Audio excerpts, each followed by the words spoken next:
Mr. President, The senator from Tennessee. are we in a quorum call? We are, I ask that we suspend the quorum call. without objection. Thank you, Mr. President. It has been so interesting talking to our Tennesseans as they have faced these issues that we have with coronavirus and what is happening, our response to it, and how we're going to fight. And yes, we're going to win this war and we're going to defeat this, but we have to look at it as our health, food, and financial assistance. And a couple of my Tennesseans last night, as we were talking and discussing this, what their thoughts and their questions to me went to is the relationship that we have with China. And how can we trust that we know what China knew, that we know when they knew it, and their lack of transparency around what happened with COVID-19. Now, as we've gotten a couple of months past the start of this, really these questions are unanswered. And as I was telling our Tennesseans on the phone last night, even as this virus that came out of Wuhan, China, they had it in December, it has now touched 6 continents, and we know that people are dealing with containment, they're dealing with mitigation, they're dealing with going through the process of getting the antivirals, getting the vaccines that are necessary to deal with COVID-19. And the questions that people have around this are compounded by the growing realization of how China has chosen not to be honest and not to be transparent in their dealings with the rest of the world. The way Beijing handled its initial response to the coronavirus was nothing new. In fact, deflection and lies meant to protect the Communist Party is part of their standard operating procedure. They have defied norms governing the protection of human rights. They embrace innovation by incursion, defy property rights, and steal intellectual property as a matter of course.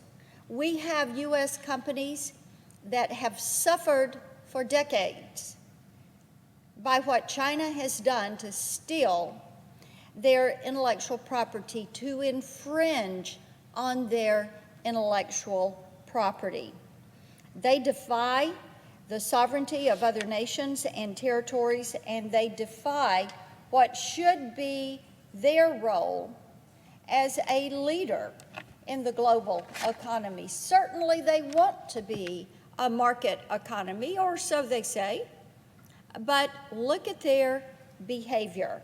And it is this act of defiance that makes them just incredibly dangerous. And I have to tell you, this has been something that's been going on for quite a while, but we only need to go back a decade to place a flag marking our awareness of what has become a very familiar story. And over the decades, as China started to manufacture and started to pull U.S. manufacturers there, and then started to mistreat their intellectual property rights, people became aware of what was going on. And it was right at 10 years ago, when I was a member in the House, that we were doing much of the same work that we are doing right now in the U.S. Senate. We were preparing a defense authorization bill. And Mr. President, even then, we realized the threat that China and Chinese state-owned companies posed to our national security. We drafted amendments to that year's NDAA blocking the purchase of Huawei-supplied equipment.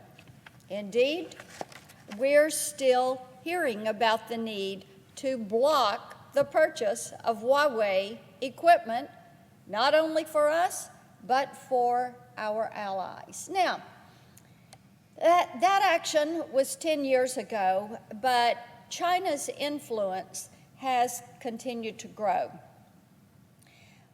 What we have done is pretty much our part here in the Senate to expose those bad actions, even as the rest of the world has allowed Beijing to co-opt the trappings of capitalism to perpetuate totalitarianism. Last year, we saw the people of Hong Kong rise up on behalf of democracy and self-determination. Indeed, to this day, that fight goes on, even though the threats and fears of COVID-19 have caused those protesters to have to protest in a different way. I co-sponsored the Hong Kong Human Rights and Democracy Act and sponsored legislation prohibiting the commercial export of covered munition items to the Hong Kong police force. But the world moves on even as that standoff in Hong Kong continues. The Senate was forced to pen a resolution asking the International Olympic Committee to rebid the 2022 Winter Games to a country that respects human rights. Really quite a bold move, and it leads me to wonder, why was China given this honor in the first place? And I have to tell you, nobody seems to really know the answer to that question. The aggression that they display toward Taiwan and Tibet, and the outright repression of the Uyghurs, this is something that has gone unchecked, and many times it is due to fear of economic retaliation. I've addressed this body several times on the subject of Huawei and China's leveraging of the impending 5G rollout to create national security vulnerabilities in our network. Their efforts to undermine our sovereignty are not limited to high-tech espionage. Indeed, their goal is to place their equipment, that's why it is so incredibly affordable to so many countries and so many of our allies. And in placing this equipment, what are they seeking to do, Mr. President? They are seeking to establish their own high-tech cyber spy network. We know what they're up to. This month, I introduced a bill to temper the influence of China-backed Confucius Institutes on American college campuses.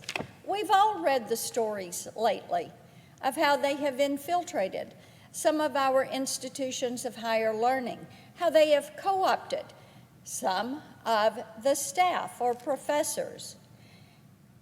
This is something that needs our attention, and it's followed on the heels of the Stop Higher Education Espionage and Theft Act, another effort to prevent Beijing from increasing its hold on the minds of our younger generations. Time and again, we have called Chinese tech companies like TikTok. We've called them on the carpet for their censorship, their data collection, and their privacy practices, or lack of privacy, we should say. Yet content from their popular apps still dominates social media headlines. China's hold on the global economy has never been more apparent, and now there are reports that Beijing used the media and keyword censorship to suppress information about the coronavirus. And yet, Beijing remains defiant, attacking President Trump in tweets and accusing everyday Americans of racism for daring to suggest that COVID-19 originated in where? Wuhan, China. They are, as many younger people like to say, they're gaslighting us, and it's madness. So it brings us to ask, when will enough be enough?